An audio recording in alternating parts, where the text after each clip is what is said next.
Up next is the second panel, Sectoral Roundtable on Greening Agribusiness. This session will be chaired by David Bikado Ofungi, curator of the Mkutano Company. As you can see, we have budget issues. I have to put in a double shift. But I think I'll take the jacket off, and what we try to do is maybe mix this conversation with the converting the whole room into a panel, such that we can really get that wish list. Because as you recall, we had instructions from Professor Mbabazi, who's a member of cabinet, if you don't know, to meet her next week and take our pain points, take some ideas, and make sure that they're woven into the NDP4. So quite a bit of responsibility on you, but I trust we'll deliver because we've done it before. So my panel constitutes of value chain experts, but we're not going to have them in silos. We're going to have a collaborative discussion. So as I walk onto the stage, please welcome Pamela. And I think Edward's around somewhere. Edward's back, forestry. And Mr. Zake is on the screen. Thank you. Can you hear us? I can hear you. Can you hear me? Yes, sir. Karibu. Thank you so much. Asante. Okay, we're going to make this lively.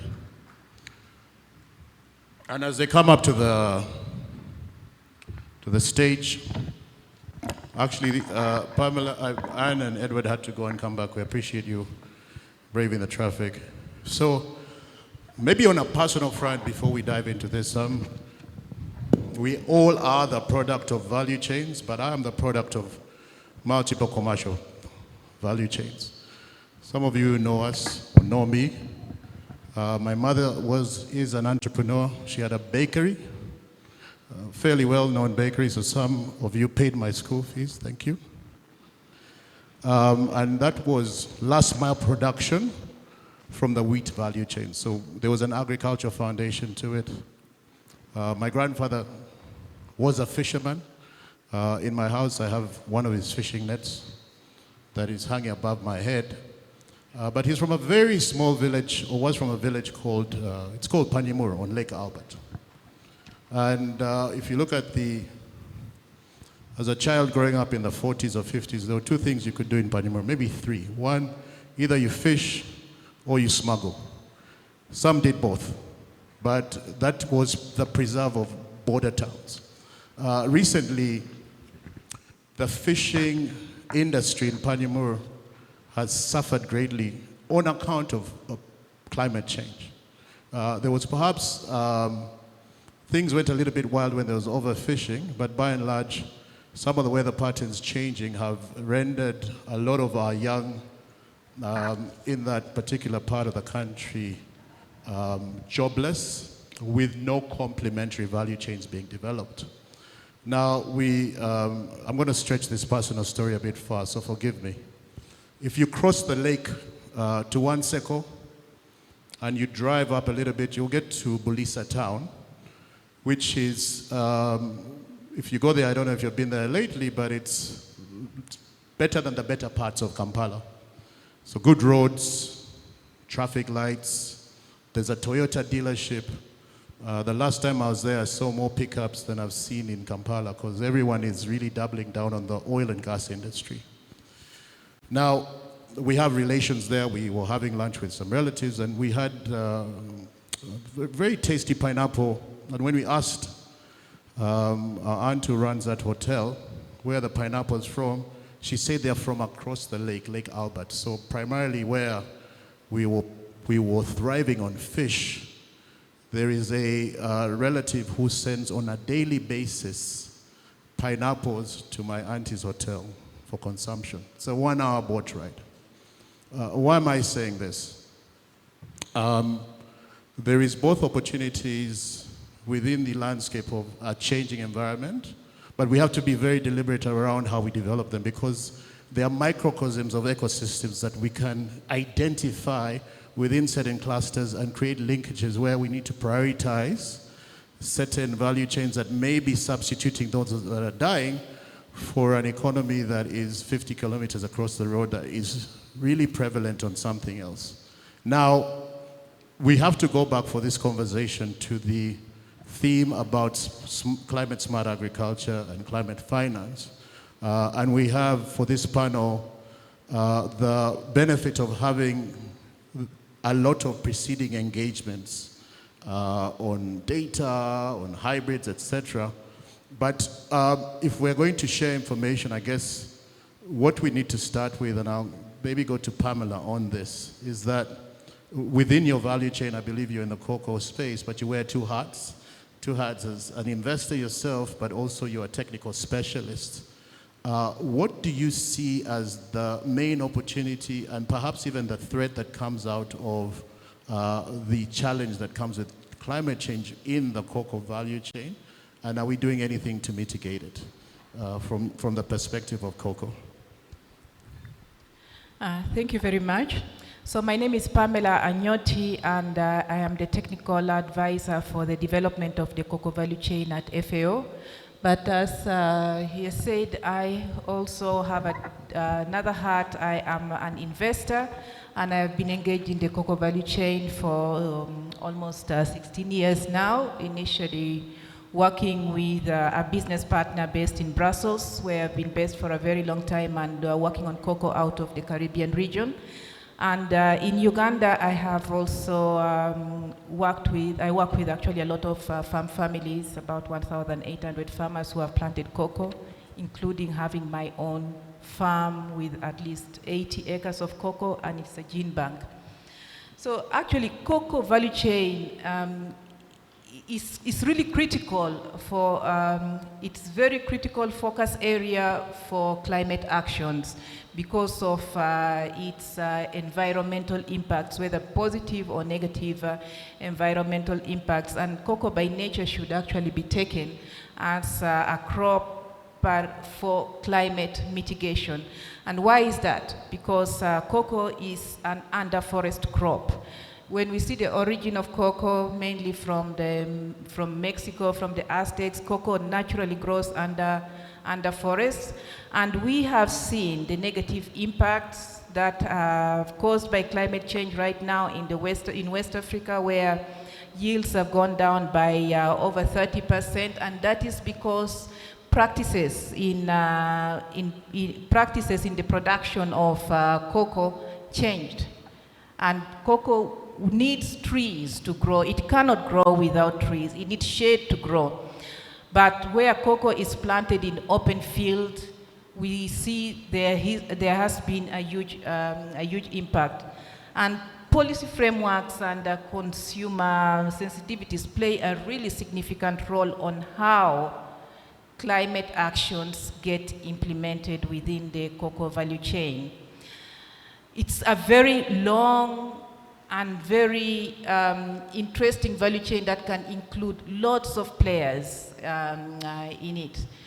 When we look at when we look at right from the beginning of the value chain, from planting of the crop, from research that goes into it, the sensitivity of the crop to the climate, to planting of trees, but beyond that, fermentation, post-harvest management, fermentation and drying, and I think that where technology comes in is really critical on fermentation. What are the green technologies that we have in the cocoa value chain? And it extends to a value chain that has a product that has byproducts from waste and also several intermediary products. So when we look at the waste, we are looking at cocoa pods, the empty pods that can be used for producing manure. We are looking at the cocoa sap that can actually is a food that can be used for producing juice. We keep drinking Coca-Cola instead of drinking cocoa juice. We are looking at the pods that can be used for producing biochar, and biochar in cocoa production is so critical for especially if biochar is activated with manure, because biochar acts as the home for microorganisms. And this is critical for the success and for climate change mitigation, because the moment you apply biochar in the soil, it's also acting for carbon sequestration and a home for microorganisms. But beyond that, there is now the intermediary products of cocoa, which is cocoa liquor, cocoa butter, and cocoa powder. All of these are just individual industries on their own that can create lots of jobs in the sector. But then, of course, the final product that's coming out of cocoa is chocolate, which is now that is where we have the sensitivities coming in. Consumer sensitivities. And I think so far it's really been driven by what is happening in the market. Just as well, the market is so demanding on how cocoa is produced, on the sustainability issues of cocoa. And we have also now seen, when we look at the EUDR, it's not only policy by the EU, but that is also fundamentally driven by the consumers in the main consuming countries. How is that cocoa produced? Is the environment being degraded on that? So it's a very important value chain, and it's very strange to look at the situation of Uganda, where cocoa is a one of the key strategic products according in the NDP3, is the 4th biggest income earner.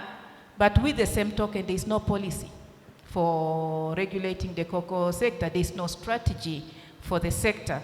That means in a situation like now, where the prices have gone up 4 times in 1 year, from $2,700 to $9,800 per metric ton, what's going to happen is that farmers are going to go out and plant anything that they can plant without following any regulations in terms of mitigating climate change, and this is going to be disastrous in the end. And yet, with the same token, cocoa can actually be a crop that can be used for mitigation of climate change, planting more trees, greening this entire country.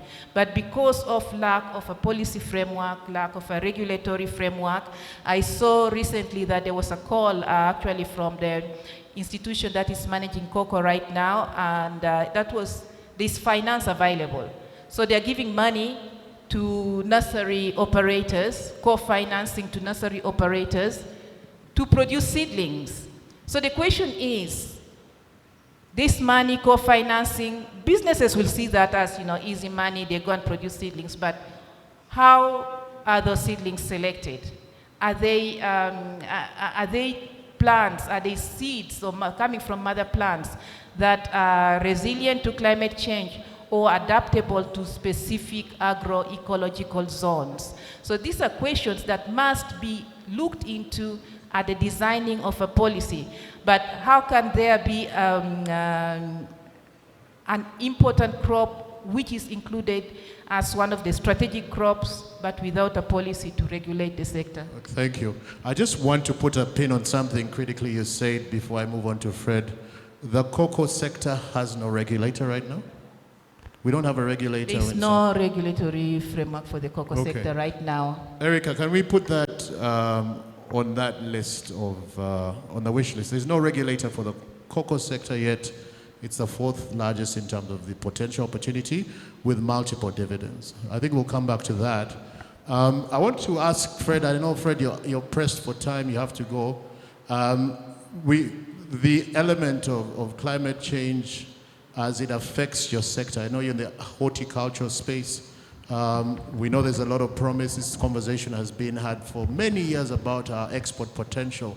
But within the theme of this convening, what are the challenges are you facing? What are the mitigants that you're putting in place for your membership? Over to you, sir. Thank you so much. Can you hear me? Thank you so much. And I will also, first of all, apologies that I'm joining virtually. But let me mention also, before I go into my notes, that the fruits and vegetable sector also lacks one sort of autonomous, independent, accountable entity, regulatory authority for policy enforcement regulation. So you have several ministries, departments, and agencies playing a role. And sometimes when things get bad, each one thinks the other is the one who should have done this or that. So unlike, for example, the dairy sector where you have a dairy board, unlike the coffee sector where you have UCDA, this sector is some kind of orphan. And that means that there's sometimes a blame game when action is not taken. So I've noted a number of points in response to the topic today. Let me just go through them quickly. The first one is that climate change is also linked to food security and food safety. And Uganda is well positioned to respond to both. So there's pressure on food. There's pressure for food globally. And Uganda could play an active role as the bread and food basket in the region. Why am I saying this? Uganda is the second largest producer of fresh fruits and vegetables in sub-Saharan Africa after Nigeria. So we can produce effortlessly. And as you move around, you can see matoke, melon, pineapple. But 40% of waste due to post-harvest of nature. Some of you and all of us would have felt the heat in the recent couple of weeks. So if you're dealing with fruits and vegetables, it means shortening the shelf life of fruits and vegetables. So if you lose 40% of that, and that means in Uganda, if we can look after what we produce, preserve it, conserve it, add value, then we are contributing to enhancing food security, foods, and at the same time exports. In terms of exports, if we are the second largest in Africa, in terms of exports, because when you export, you get forex, which we need in the country to create jobs, to finance government, and also to improve livelihoods. But our exports are a fraction of that potential. To give you an example, while we export like $150 million a year, Kenya exports 1.5 billion, 10 times. Tanzania exports 1.2. So how can we be producing and yet exporting so little? I've already provided some of the answers in terms of food wastage and the post-harvest losses. Then let us also say that the sector and farming activities are highly affected by climate change. Hence, they need to advocate for policies and systems that support in mitigation. Largely in Uganda, the primary producers are smallholder farmers. They rely on rain and the seasonality of rain. So when it delays, when it comes too much and there's flooding, then it affects them. And when it floods, the road system that connects feeder roads and connect them to the marketplace is also affected. So we are primarily dealing with smallholder farmers, not working in cooperatives, working alone to deal with the vagaries of the weather. Secondly, there are domestic and international policies and requirements for the sector. So while the smallholder farmer is predominant in production, but the high-end markets, for example, in Europe and in neighboring countries, require standards and compliance measures that are sophisticated. They require good agricultural practices. They require compliance. They require traceability from farm to fork. So while on the one hand, our production is rudimentary by and large, the market is becoming sophisticated and requires to know where you produced from. So one of the things we are working on is in fact, I can give an example as well that key markets are saying that don't export fruits and vegetables via air. They are saying that the carbon footprint is unbearable. So consumers in Europe are asking the countries like Uganda to use sea freight. And as a landlocked country, that can be a challenge. So one of the things we are doing right now, hopefully soon, is with TradeMark Africa, we are going to explore sea freight. Kenya and Rwanda are exporting Hass avocado and other products by sea. Sea is cheaper, and with the right conditions, you can preserve fruits and vegetables. And actually, because of the duration of the sea freight, you then also can resolve the issues of pests and pesticide residues. So this is something that we are doing in response to the market demands. So it's important to note that you can't just rely on the policies only in the country. There are out there more stringent requirements like private standards. Secondly, we are training our producers and growers on good agricultural practices. And these include how to handle production, how to handle transportation, storage, including the whole traceability. Right.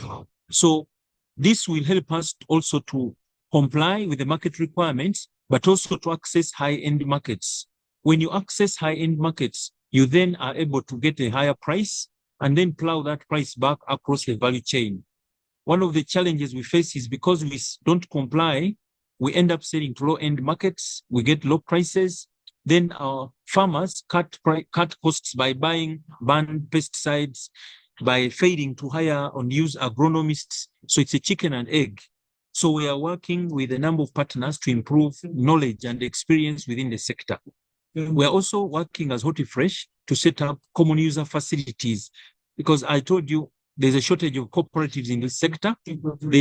Everyone is doing it. It's like how you see border borders, all of them trying to transport people. It's not competitive, and yet you need to have economies of scale. Some of the countries we compete with, 2 or 3 farmers can fill here in a day. And here we need, let's say, the whole sector to fill one charter flight a week. So economies of scale are a challenge. So one of the things we are doing is to set up common user facilities like pack houses, cold chain, laboratories, so that the smallholder farmers can become more sophisticated and does not need to invest as an individual in each of these by themselves. So when we reduce the cost of production, when we provide training, awareness creation, pick lessons from other countries, then we can enhance competitiveness and reduce the post-harvest losses. We are also sensitizing our members and farmers on the safe use and handling of agrochemicals and use of integrated pest management, organic production, use of biologicals, crop rotation, mulching, and waste recycling. So these are measures to reduce the chemicals that we use, but also to use regenerative agriculture, where the residues are plowed back, they create organic fertilizers.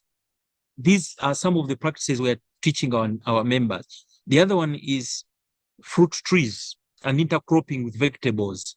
So has avocado, jackfruit, mangoes, these are trees. They bring forest cover. So you are reforesting the land, but at the same time getting revenue. So these are some of the measures we are taking. We are working with the Ministry of Agriculture on certification of farms so that it can be known where product this or that has been grown, so that there is traceability, and it allows us then to be able to target. I need also to say, as part of the policy framework, that we need clear incentives in terms of penalties and rewards. People bring pesticides and banned chemicals on the market, and if you go now, you find them on the market, but with no consequence. Our laws do not provide a deterrent. So that is one of the measures being proposed, that we need better laws. We also need an institutional framework that provides accountability. We are part of negotiations to set up a food and drug authority with accountability, with the ability to provide inspectors, to provide regulators that can traverse the country to train, monitor, and inspect. These are some of the measures we are taking. Let me head back to you. Thank you so much. Thanks. Quite a long list, but up until now, I didn't know that we were second on the continent in terms of horticulture. Common pain point with cocoa, no regulatory framework or agency in government. I would implore us to take that point up to Professor Mbabazi, and if the development partner roundtable that David Wazemba chairs can pick this up, because the potential versus attention divide is a little bit too wide, and it's something that we can collectively take as an action point. I think the standards thing is also something that you have in common.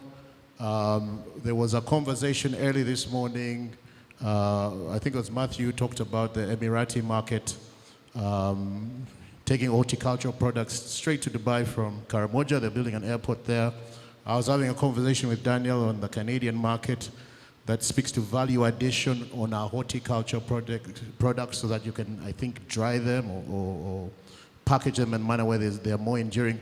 But what, again, is a common strand between you and Pamela is the aspect of forestry or trees, and how that in itself gives us natural mitigation against climate change. And that's a nice segue for us to get into Edward from Gatsby Africa, our perennial partner, who's a forestry expert. Now, you've heard the pain points, but before we get there, from your sectoral perspective, what do you view as the promise of Uganda? And forestry, as was spoken about a little bit earlier, has that long-term perception for which financing certainly has, it needs a kind of patient capital that to go with it on one hand, but in some cases, there's potential for value addition.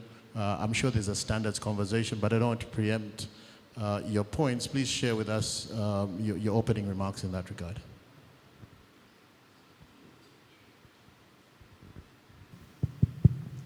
Okay, thank you, David. My name is Edward Onsongo from Gatsby Africa. I'm the Senior Program Manager leading our Ugandan work. So when it comes to forestry, we focus on commercial forestry as opposed to conservation forestry. And this is where we mean forestry with the intent to do business. So it's a business model that most of the actors we work with focus on. So it's just to define commercial forestry, it's the cyclical nature of planting, harvesting, selling your trees, and replanting.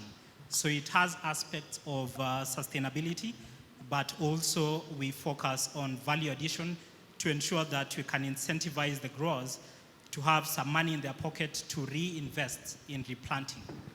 So that's how we are looking at it.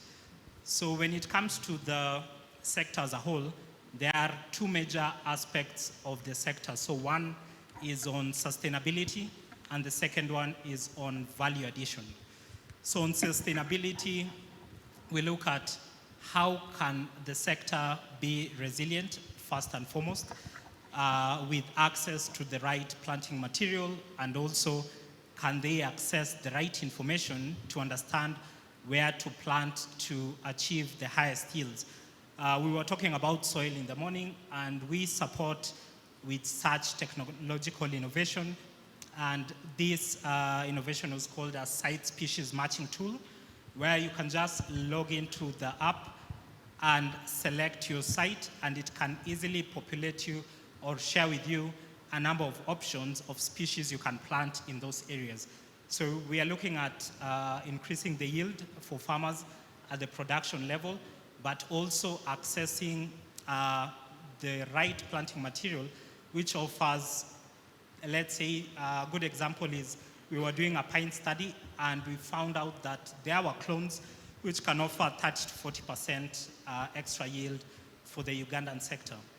So on the sustainability aspects, there's also traceability, and this is where the government is very keen on.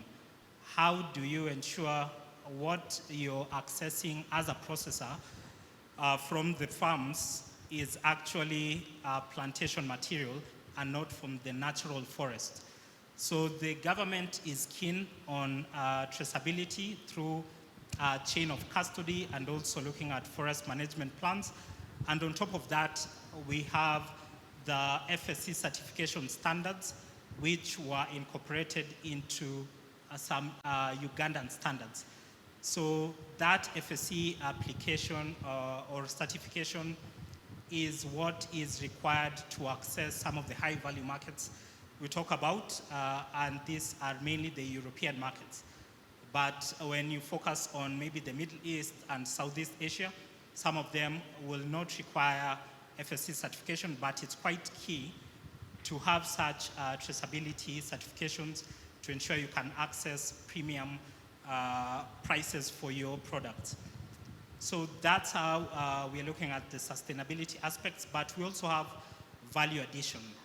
Now, when we look at the market actors, and the main market actor here is the tree grower from the production side, how can we ensure the tree grower can access the markets? It can only be done through processing, and that's where value addition comes in. So you'll hear the government talking about value addition being required in the sector for the government to give you access to the export permits. So we are working closely with the government, especially the Ministry of Trade and the Ministry of Water and Environment, to streamline the presidential directives, which were quite clear. Sustainability and value addition in the forestry sector is key. But then again, we are looking at the forestry sector as a key sector in the economy of Uganda. So we are working closely with the National Planning Authority to ensure that we can think through how the commercial forestry potential can be linked to the national development plans. So this is where we look at what are the key KPIs for commercial forestry. So one, value addition, which leads to an increase in the GDP. Two, we have forex exchange through export of wood products. Three, we can look at carbon sequestration, where we ensure we can drive demand for wood products in, for example, the construction market, and that leads to offsetting the carbon that will be produced from concrete and steel, but also making sure sustainability aspects are incorporated into the construction market.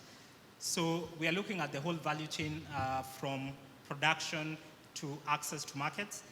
And when it comes to access to markets, we also convene stakeholders across East Africa, not only in Uganda. And a good example, we took a pavilion of East African companies to the Dubai Wood Show last month, so that you can ensure there are linkages between the East African wood producers and the international markets. And I can see a few representatives are here, and they normally access leads from these international markets.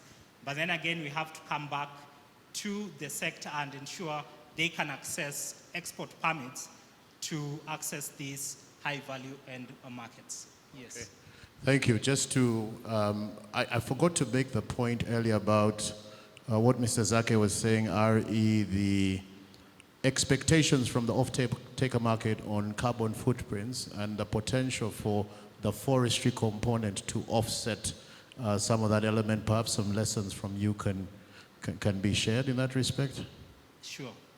So looking at aspects of climate change, one, commercial forestry ensures that you can increase the forest cover in the country by creating that buffer between what producers and the market needs versus ensuring you can conserve the natural forest.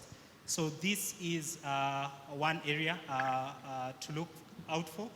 Then secondly, when it comes to the products that are used or consumed in the market, if you substitute some of the products which extract a lot of carbon, a good example is the construction sector, we look at carbon storage in timber, which is roughly 0.825 tons per cube, versus what concrete and steel extracts, which is roughly 0.3 tons per ton of concrete and steel.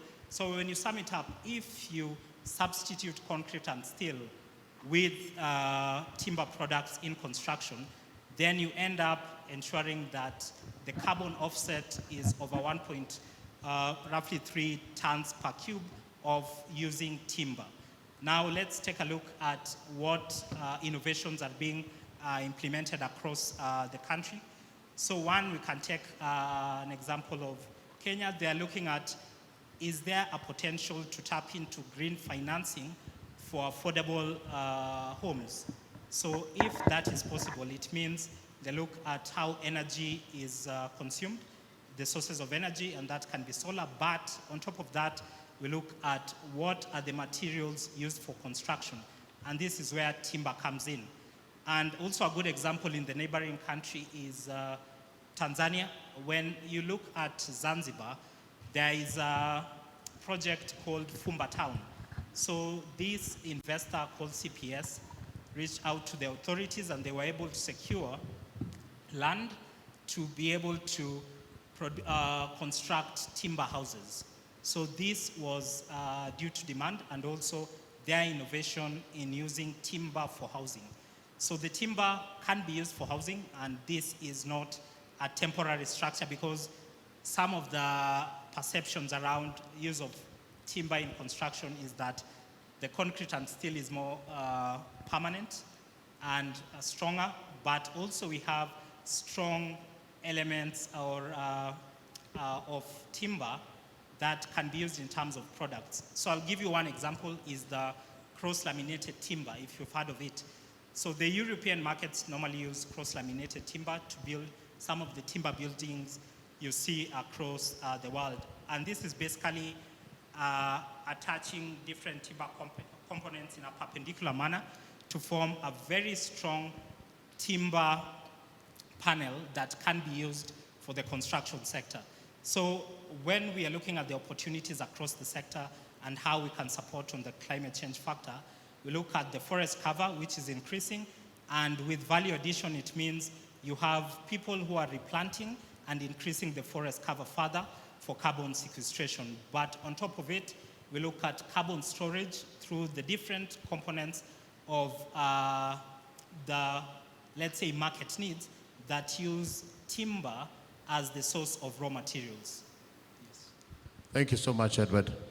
Now, Anna, I'm sure you know why I saved you for last, because TradeMark, I mean, Africa has some interesting interventions originally around the last mile hurdles on policy, infrastructure, and everything that goes with it. But now, increasingly, you're taking a step maybe to the middle element, the intermediary element around a value addition and catalyzing these value chains. One of the things that I picked up, and it was resonating across the three speakers prior, and I think they would apply to some of the value chain representatives in the businesses, is the market access dimension, where there's standards in order to trade or to get into certain markets. There's a long list of expectations that you need to comply, be it on standards, volume, or anything else. I know you have many programs, and therein lies the element of sustainability as well. I think that must be top of mind when it comes to the target markets. Is it possible, Anna, for you to shed some light on how your programs are helping horticulture, maybe cocoa or timber or anything else, in order of to help us get our products to the standard level where we can access these markets where the sustainability aspect is a very strong factor? Thank you. Thank you, and thank you, Mkutano, for inviting us for this very engaging event. I think I've only missed one discussion, but again, it's been very informative being here the rest of the day. So TradeMark Africa is really a trade facilitation non-profit entity.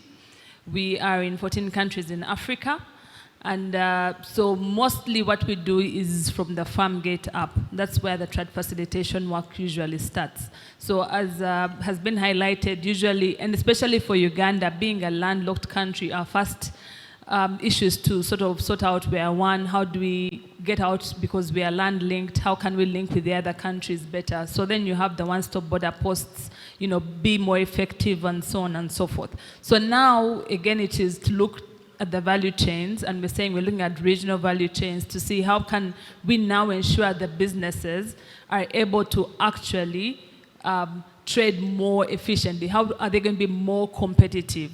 Because again, the African Continental Free Trade Area is here. It presents a lot of opportunities, but again, it could pass by Uganda because we are not ready. So in that perspective, I'll probably start off with what Fred talked about, because the horticultural value chain is one of those that we are recently starting to support. And yes, he's mentioned the regulation aspect. I think it's easy if you have, again, one specific regulator that is accountable. So it really helps now that at least HortiFresh is an apex body that the members in the sector have agreed to work with. So that has been really our mode of intervention. So again, with markets have demands. The demands are, again, useful because we also feel the climate effects. They are coming in, the extreme weather effects are here, and even Uganda is feeling them. So the people, the markets that we export to, about 60% of our agribusiness goes to Europe. So they keep saying, you know what, they don't want to be held responsible for deforestation, for instance, or for increasing the greenhouse carbon because, you know, we are transporting goods to them. So of course that is when they say, now we don't want air freight for horticulture produce. With Kenya being right at the seaport, it's a lot easier. They use the SGR to Mombasa. From Mombasa, goods are packaged onto the ship and then they go to Europe. It takes about 3 weeks or so to get there. So of course also this means that the ships have to have the cold chain infrastructure within them, which we have partners and companies that are already providing. Uganda is farther away, but we cannot say this is an excuse because Rwanda, which is farther than us from the seaport, has already exported at least 3 consignments of Hass avocado to Europe via Uganda. Of course, they're using the road from Rwanda to Uganda, and then, you know, they get onto the ship from Mombasa. So it gives us a challenge as Uganda. So we've been connecting the dots and all the players to ensure that at least Uganda in the very near future can also start to export using this. So of course this poses the question of you know, intermodal transportation that we keep talking about. This would be able to take us the extra notch into being compliant with a lot of these markets, because one market starts it and then the other, it's a triple effect. We start seeing it in other markets. I'll give an example of what we've seen with the oil. You're all aware now that at least we've had some oil barges coming from Kisumu to Uganda. These oil barges carry about the equivalent of about 150 trucks each, and these are the smaller ones. So these are 150 trucks we're getting off the roads. This is less carbon emission because we only have one barge. So if we did this for all our exports, we would definitely be more compliant. Of course, now that burden goes back to government, how are you helping to make sure that we have all our, you know, our seaports, our lake ports upgraded? How can we have the right vessels that we need? And then also, if you also go back to, apart from the sea, we have the rail. Now, I don't know if you've heard about the Gulu Logistics Hub, which is a beautiful infrastructure that we set up in northern Uganda. It's supposed to be a trade logistics hub, but it has potential to do more. It has potential, as we're already talking again with different players, to probably be an horticultural hub and so on and so forth. It is right on the property of the Uganda Railway Corporation. So there, the meter gauge railway, the old one, passes by. Unfortunately, although long before the facility actually came to being, there were plans to rehabilitate this meter gauge railway all the way from Tororo at Malaba to Gulu. So this would actually mean that goods do not have to come to Kampala that are destined for maybe South Sudan or DRC. They don't have to come to Kampala and then go to, you know, West Nile. They'll just go directly by rail to Gulu. So again, it's to see these government catalytic events have to be more forthcoming, they have to be followed up, they have to be executed to be able to help us again to meet what the market demands are.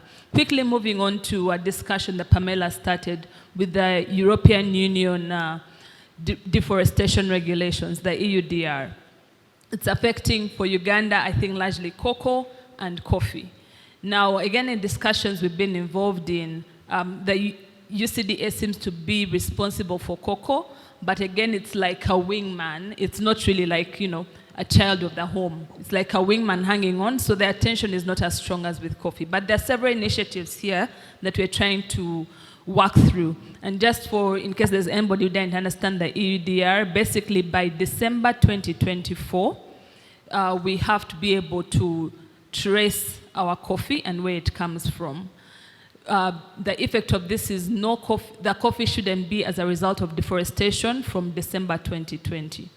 And Uganda meets all these qualifications. The Ugandan coffee meets all these qualifications. So actually last week when the EU Minister of Environment was here, one of the things that we're trying to negotiate with them as a sector was, can we have a territorial approach where you say, we've given you the facts. All the Ugandan coffee is compliant, because we have a lot of arable land, we don't really have to deforest. But again, they said, no, we'd want you to comply. So some of these exporters are actually looking to maybe July 2024 to see that you're actually making some headway to meet these regulations. Of course, the onus is on them. The onus is on these importers on the other side to show that the coffee they're bringing into the country complies with the regulation. But it trickles down to the Ugandan exporters, the Ugandan farmers. Because if you have to go and geolocate, if you're a smallholder farmer with less than 10 acres, we just have to get some geo points.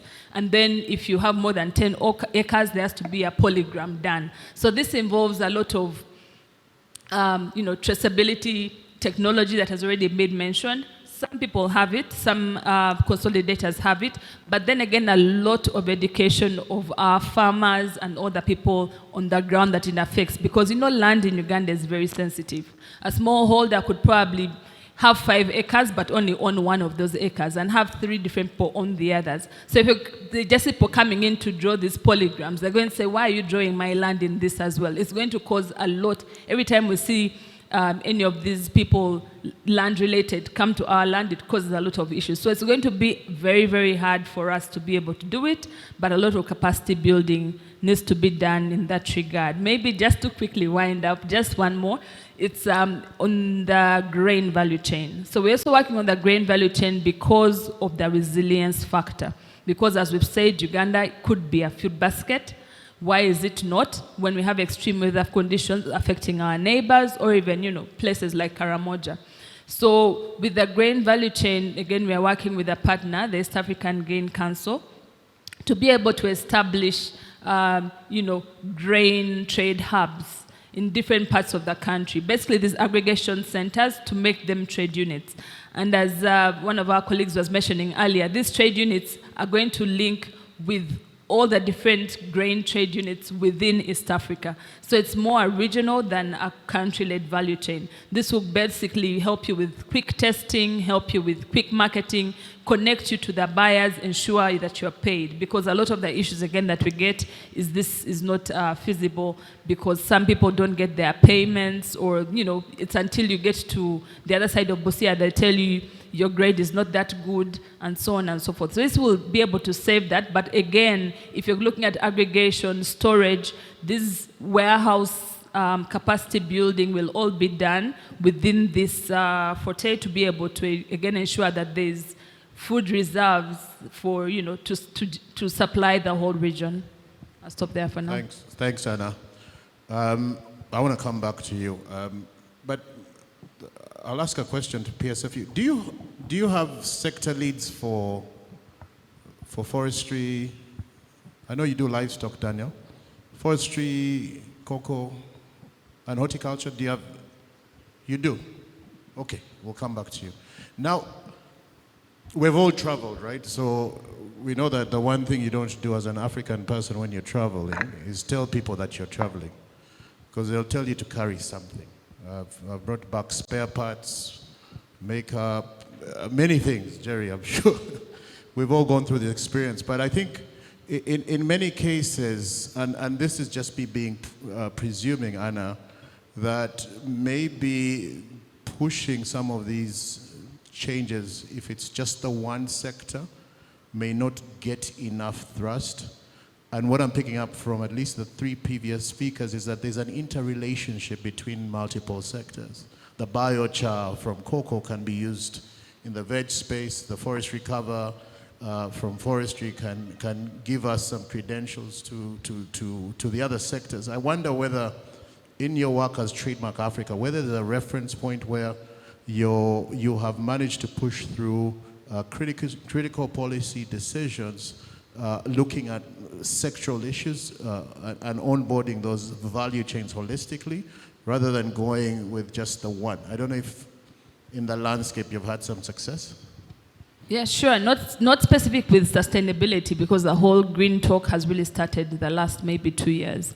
But previously, actually this is just a new change of model. Previously, we're supporting a lot of policy work with the Ministry of Trade, with UNBS, with the Ministry of Agriculture, to do with sanitary, phytosanitary works, to do with a lot of, meeting the WTO requirements and so on and so forth. So we have been doing that on the broader landscape. So now we're deciding to focus on value chains because we realize they need hand-holding. You may want to go across the board, but then there are so many players and so many factors that have to be dealt with that you may not be able to deliver at once. So it's the model we're trying now, I was going to say that it's best. The model we're trying now is to actually work on the specific value chain, and then whoever else wants to be able to feed into it can be, can help with that. Otherwise, you find yourself in a circle of analyzing, reanalyzing, bringing in more people, and then nothing really gets done. Thank you. Yes. I've got so many questions, but it wouldn't be fair for me to carry on this line of questioning. I want to do two things in the next 20 minutes, if I may. One, open the floor for any comment or questions that can be directed, maybe for about half of that time, and then the other half, get to the critical conclusions that we need to take into the policymakers. I don't know if that makes sense for everyone. So if there's any comments or questions. Barbara?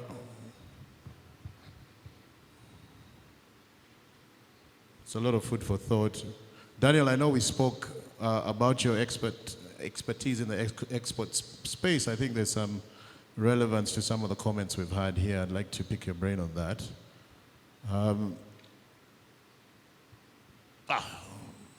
Eric, can we have some microphones, please, ladies?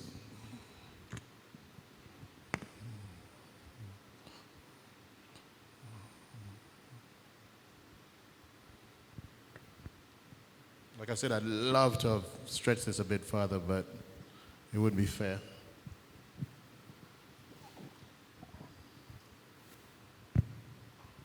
Thank you very much, David. My question, maybe not a question, a comment, will go to Anne. I'm really excited to hear that TradeMark is going into value chains, because while we were seated, we've realized that our problem is really not market access, but maybe market penetration. Because the markets exist. So many of these exporters have supplied once, but then they fail to sustain the market requirements because of how organized our agriculture is. So what I want to perhaps hear from you is, you cited an example of grain, but I still think you're still working with traders. I think for me, one of the bigger challenges we have is perhaps at production level. Because as you may, and I'm sure you know this very well, many times when export values increase, it is the trader who gets the money. The farmer just reads about the increase. And then when it comes to grains, it's even a bigger problem because the prices increase when the production is low. When they decide to go and produce more, then the prices drop. So it becomes like a circus of sorts. So I think we, in my opinion, might need to go a little bit deeper into addressing issues that address at production level. If you talk about proper agronomy, we know our issues with extension. I'm happy the extension bill is being worked on to unlock private extension, but there's still quite a lot of issues there, storage and the rest. That is one. The second one is on export procedures, especially agriculture related. Anybody who exports agricultural products knows very well that one of the hardest processes to go through is getting a phytosanitary certificate. Because most of the processes are still very manual. Sometimes you call an inspector and he tells you I'm going for a burial, but if you have 10,000, I am available. So you ask yourself, have you been able to bury in 1 minute? So some of those things really happen, and it's important that we automate some of those processes. Maybe that explains why we import more than export, because import seems to be easier than export. Lastly, there are some investment opportunities, especially in the logistics side, looking at the Central Corridor now.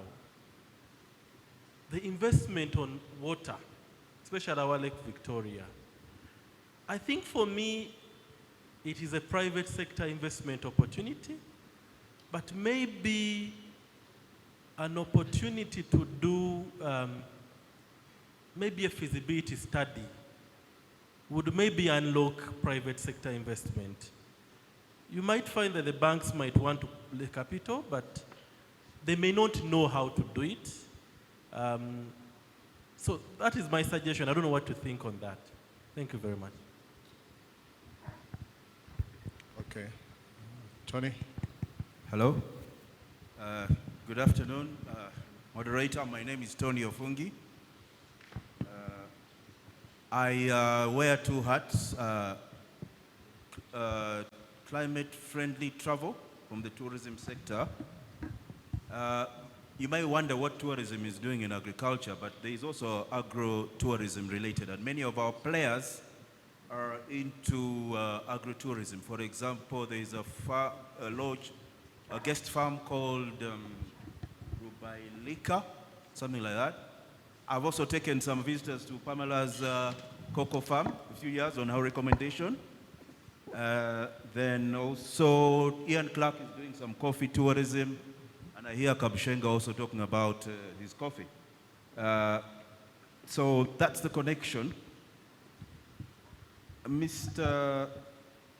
Edward, I was glad when you spoke about usage of wood in construction, especially with regard to climate change. In our climate-friendly travel network, bamboo has also been mentioned as a very good climate, should I say, crop or tree, or whatever word would be appropriate. It is something maybe you might want to comment as regards to usage of bamboo. I know there are over 1,000 types. My friend Bob was telling me about snakes coming in, but that's fine for me. But there are over 1,000 types of bamboo which can be used for construction. The other issue is packaging.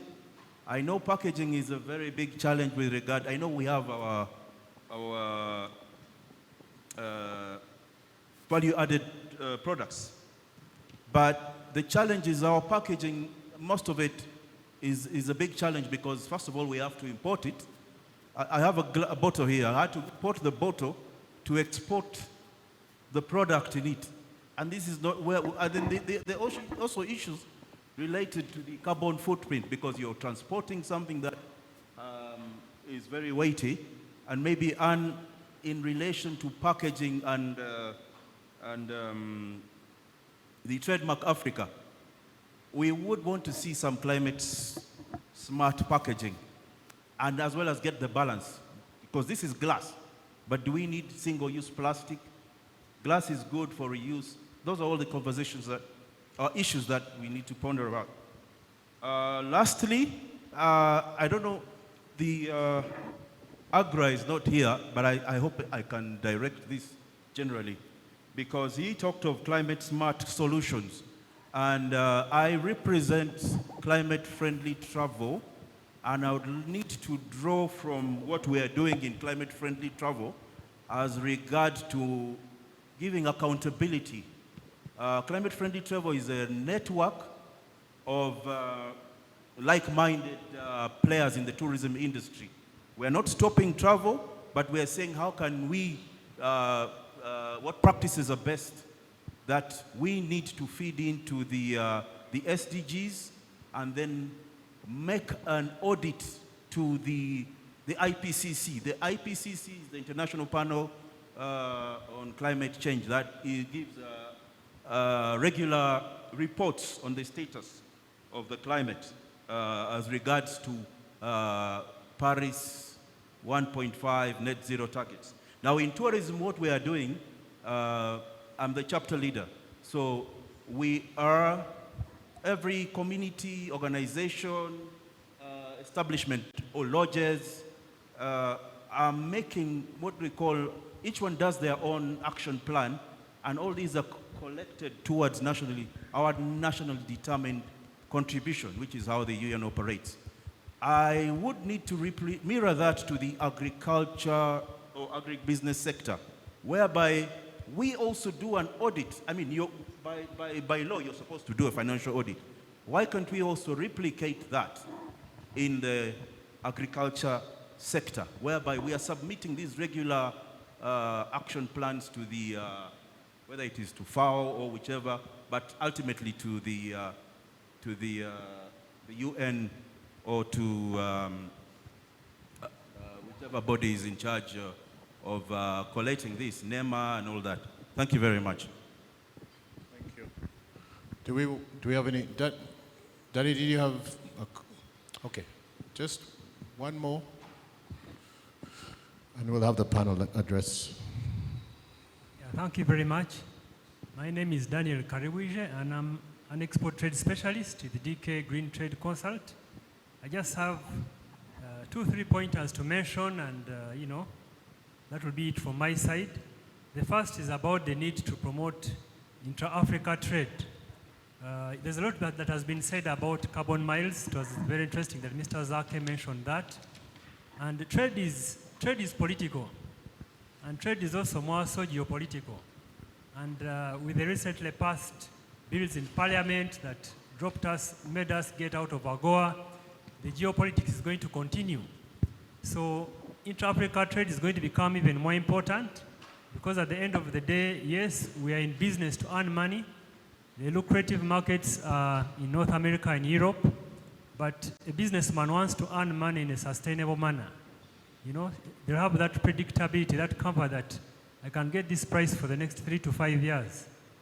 And I cannot explain geopolitics more. In the United States, whenever any new US president is inaugurated or elected, the first country they visit is Canada, not China. The first country they visit is Canada. Why?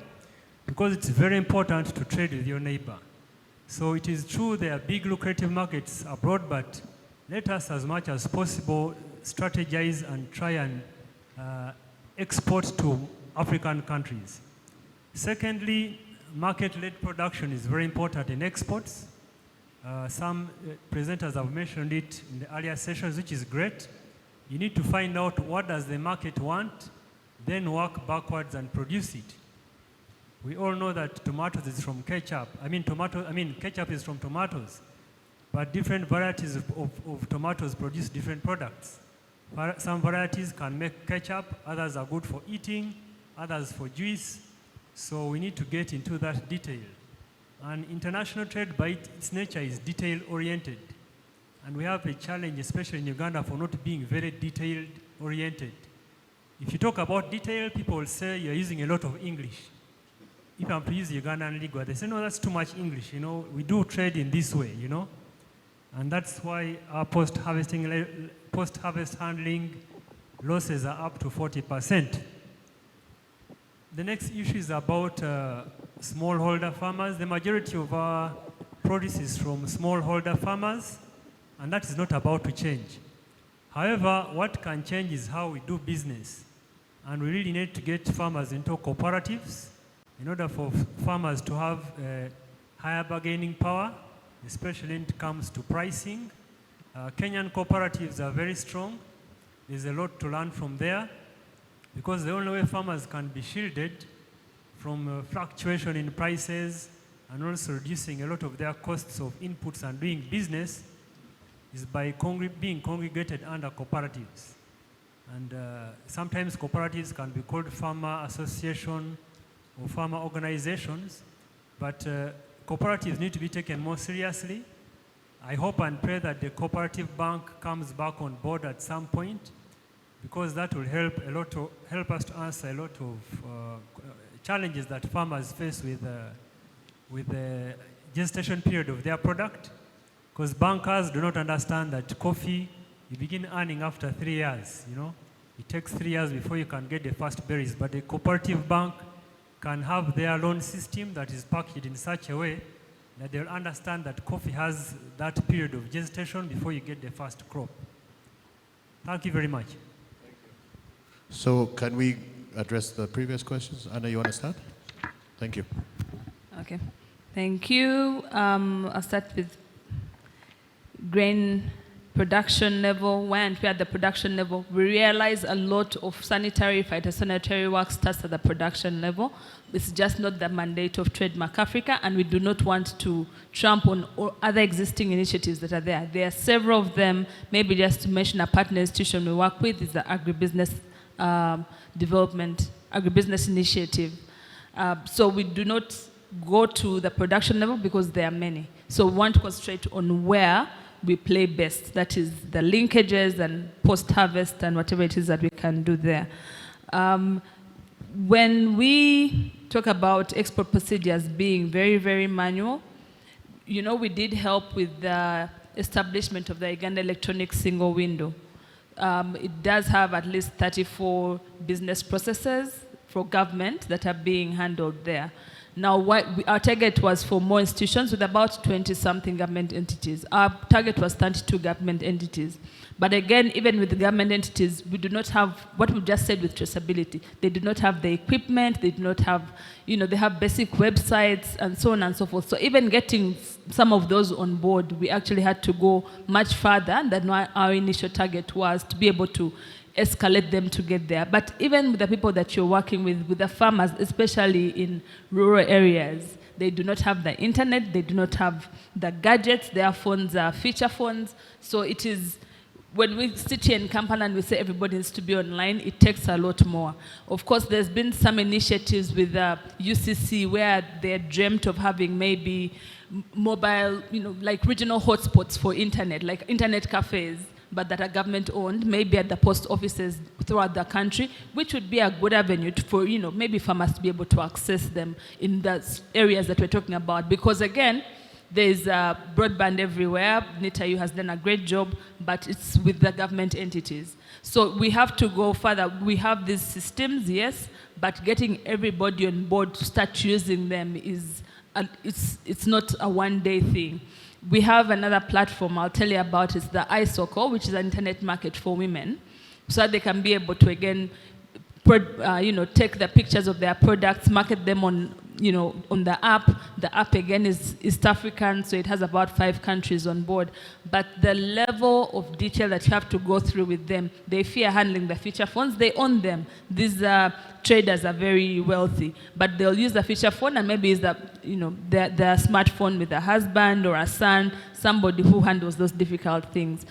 Just tell them how to take a picture so that it can actually be visible is something that takes a while. So we have to be very, very deliberate on how to educate people to be able to use these digital platforms. Now look at, I know Tony talked about packaging. Yes, packaging is one of the glaring factors that we've seen is a real need for us to be able, I mean, it definitely ups your product, how much you're going to get out of it when it's well packaged. And maybe it's something the private sector has to pay more attention to.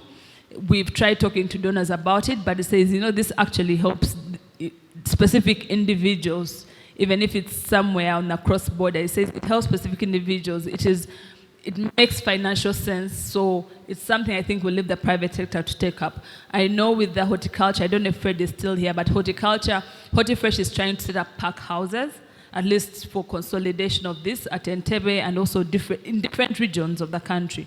We're going to facilitate feasibilities to see where we have a lot of agricultural produce, how it can be consolidated, and where it is consolidated, have a pack house. Again, that will be able to help at least with, you know, so that is, the waste is reduced. But when we're talking about the real nitty-gritty of how do you package my shea or my whatever it is, it's somewhere where I think we have to leave the private sector to compete and leave that to go. Of course, it's to educate them on what's environmentally friendly, but I don't think we can really get in.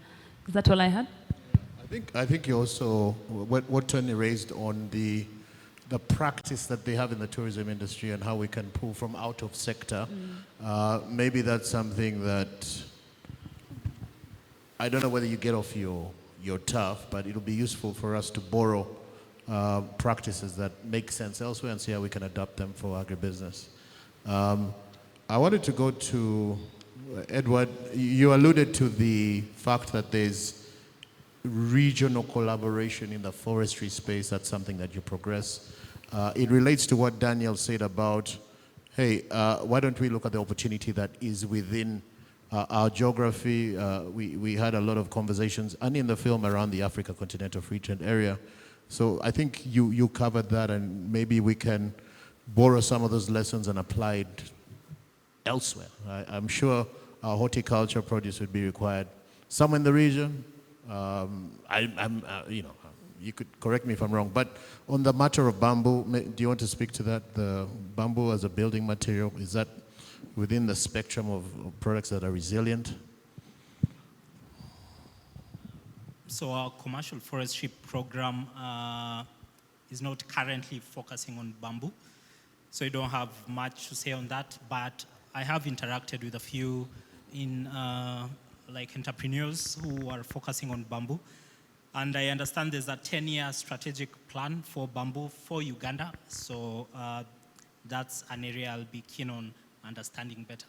Then when it comes to collaboration, what I meant there was our program for commercial forestry cuts across East Africa. So we have teams working on this program for Kenya, Uganda, and Tanzania. And last month we took a pavilion of East African players to the Dubai Wood Show and set up like a booth where it's an East African booth for the East African wood products. So that's how we brought them together, so that even when it comes to international markets, the traders can easily map the products that are currently offered in East Africa as an opportunity to access some of the raw materials they require. Yeah. Thank you. I think there is was there a question for Joshua? Because I have one. Maybe to wrap up, unless there's another question in the audience or online. Online? Joshua, I don't know if you're following proceedings, but there's a lot that has been shared from other sectors. But earlier on, we were tasked by the NPA chair to share a list of actions. And I think if we have that access, it should be really across the policy pain points. I suspect that government agency would be one of them, but from horticultural sector, is there something that, what would be the most burning issue that you feel needs to be addressed? Oh, I see your hand is up. Yes, thank you a lot. Yes, I've been indeed following. One, there's that very pertinent issue of waste management. And as HortiFresh, we have been trying to see how best we can manage the waste from those guys, and that's why I have a lot of my members who are particularly doing waste recycling. And we're encouraging, also working with the KCCA to ensure that we are able to absorb the waste that is on the market, that we have been feeding to soldier flies. We have some members who are dealing in fertilizer, manure, other things. And also, even what TradeMark has mentioned on the facility we are setting up at Entebbe, one of the way we are trying to see is how we can collect those wastes so that we are able to recycle them properly, so they are not in any way distracting the environment. But also, much key, since we deal with farmers who are based in upcountry areas, we're sensitizing them as much as possible to do the pre-sorting at their farm level before they have put everything, loaded everything on their cars to come to Kampala. Because in this case, we have been working with KCA to manage the waste in Kampala, and much of it is from fresh fruits and vegetables. So by encouraging and training these farmers to do a lot of pre-sorting at the farm level, so that much of the waste is kept at the farm level, upcountry, and only good produce is brought to Kampala areas for packaging and exporting. So in this way, we have been able to emphasize on waste management, but also ensuring there's no disease transfer from one place to another, and pests, especially when it comes to quarantine pests that are disturbing our horticulture sector. because the fruit fly that you get from Kabale, if it comes in an infected fruit, then it is brought in Kampala and then it just disposed anyhow, then it is being transferred to the orchards that are in the nearby place. And so, but also I've also been working closely with different partners and different members who are dealing in greenhouse and greenhouse farming as one way of promoting greening and also minimizing the use of electricity as much as possible that bring emissions to solar. That's why we have a lot of pack houses that are solar. And even what we are planning for at our facilities, the pack houses, we're encouraging more of solar powered equipment that as opposed to petrol, diesel, and the electricity. So those are a few that I tried to maybe to highlight, but also to mention lastly is on the IPM. We are also very cognizant of the environment, and we are trying as much as possible to have more of the integrated pest management practices among some members and our farmers. The traps, limited use of agrochemicals, but also application of biologicals that to replace more of the conventional use of the pesticides and the rest. So in this case, we think we are able to tap and promote environmental protection and climate change. Thank you. Thank you, Joshua. And I think the waste component resonates with some of the discussions we've had in the energy space around waste to energy. I think there's an energy or fuel conversation in the forestry, that balancing act, because I think 90% of our fuel for cooking comes from the forestry or bio energy for that matter. I want to run maybe last word to Pamela in terms of for your sector, and I know you're doing a lot of work in your position in the FAO, but if we had to take your main pain points, the 1 and 2, given the potential that you shared, where we should be, those are facts, what would be the top 2 items on your wish list to be addressed for the cocoa sector and the multiple derivatives that come out of it? Considering the potential of the cocoa industry, I think for anything to succeed, there must be really a very clear strategy that gives guidelines and directions. As Anne rightly said, even if cocoa is right now and is being actually managed in a way by UCDA, but yesterday actually FAO had an inception meeting with the key stakeholders in the industry to, because now FAO is taking a gigantic step to actually support the government in developing a national cocoa value chain strategy and also to develop a regulatory and institutional framework. And I think this is really the starting point. Everything else comes after that. You know, from research, and we talked about farmer cooperatives, developing the capacities of farmers, developing market access, digitalization, compliance with all the regulations. This must be very clear in a strategy and in a policy framework. So the key areas, strategy and a regulatory framework. Thank you. I think, Edward, any parting remarks from yourself in terms of how you see some of those pain points, how they can be addressed, if so, if not, we leave it there. But is there any way this conversation can take some action points from your sector into the policy or regulatory discourse, or is it transaction focused that you would want? What we are currently focusing on is on how to address the presidential directives for the timber restrictions, which must have 2 components, and one is sustainability and value addition. So that's where we are trying to address a few factors of sustainability and value addition so that we can enable Uganda to have that conducive export environment for businesses to thrive. Yeah. Anna, last word. Okay, thank you. I think from where I stand, again, it's for government to have very deliberate, maybe strategies to be able to support the value chains, but also for government to set up the right infrastructure. We can talk about roads. We can talk about, warehouses. And actually, in talking about warehouses, I didn't mention it before, but one of the things we're doing under this grain intervention is there are so many warehouses that are lying idle.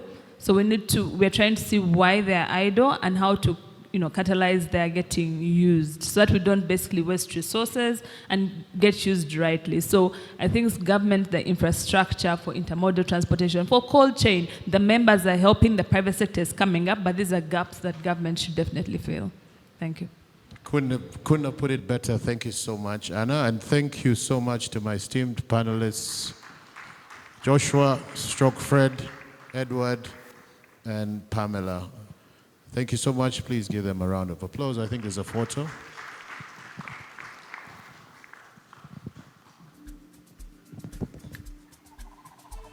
It's 5 o'clock.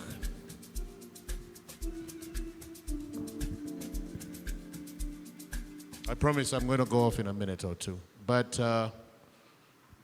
we're getting to... Sorry?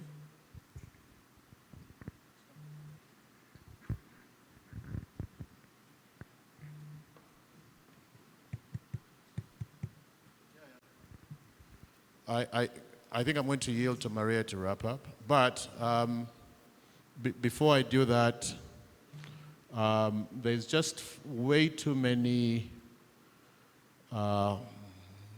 points that we have taken from today's discourse, and I can't thank our speakers enough for their very constructive contribution, and the same goes to you, the delegates. So please give yourselves a big round of applause. I'm not preempting what Maria is going to say as she wraps up, but I think as I labored in our opening remarks, and it's documented, is that this is just the beginning. The heavy work, Anna, as you've experienced at TradeMark, is making sure that the wish list is progressed. There's a document that we will share with you. If any corrections are required, please give us a commentary, but by and large, that's what we take forward and go across the corridors of power. Not every door is opened. Sometimes we have to go through windows. Sometimes we have to ask the development partners to give us a key. GIZ, I'm tasking you, Mr. Ochaya, to come and join the movement. You are prevalent in all these sectors, but we haven't seen your presence beyond yourself, Robert. So, Maria, no, I have to thank the partners, or you'll do it. Okay, thank you.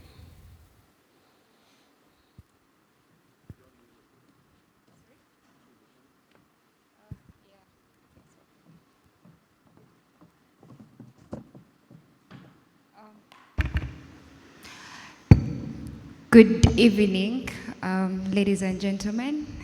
I'm Maria Najuma. I work with the Mkutano company. I've been in contact with everyone here, I believe. So allow me to give a vote of thanks. And then after that, we have a little gift for our speakers. I'll make sure that next time we have a big budget so everyone can go with something. But for now, we'll have the speakers. So allow me, ladies and gentlemen, thank you for being a part of this great event. I'm honored. Allow me extend my gratitude to our partners, to our delegates, to our speakers, and to the team that has been a part of this amazing Agribusiness Mkutano. Here is to the power of dialogue, partnerships, and collective action. So I'll start with the last set of speakers, and then I'll progress to the previous one. So allow me invite the one I see closest, Miss Anne Namboza from TMA. Mr. Fungi, if you don't mind. Yes. Can bring them. Thank you. And then next will be Miss Sarah.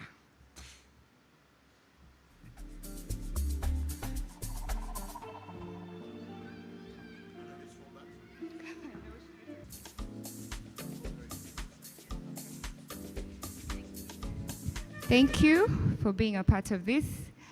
And allow me invite Mr. Eric Sempambo from PSFU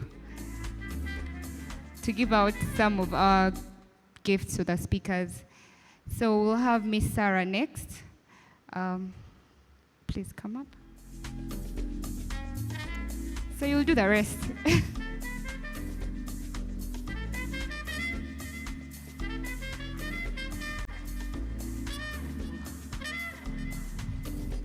Mr. Edward Onsongo, please come up to pick your gift.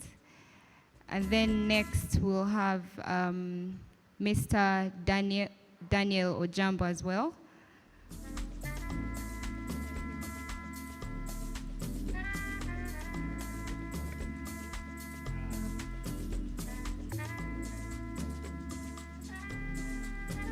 And then next I'll have Miss Pamela Anyoti. Please come up.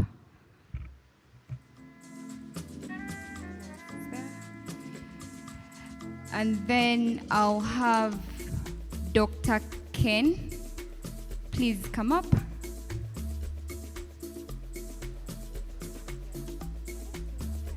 don't think so.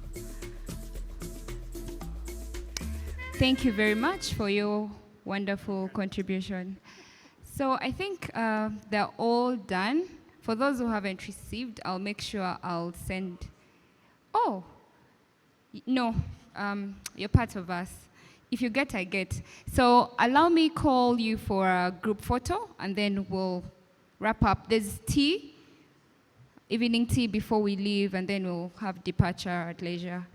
Yes, let me call the cameraman to help us organize. Thank you all.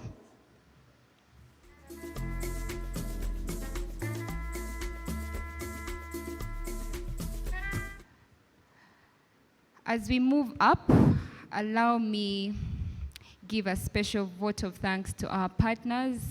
I'll start with Stanbic Bank, and then NSSF, FINCA, the Food and Agriculture Organization, the Private Sector Foundation Uganda, AGRA, UNCDF, ABI, Dero Capital, and the government of Uganda, who are all here earlier. We're grateful for the collaboration and the power of partnerships that have made us to be able to put this together. So feel free to come up and we organize ourselves. Thank you.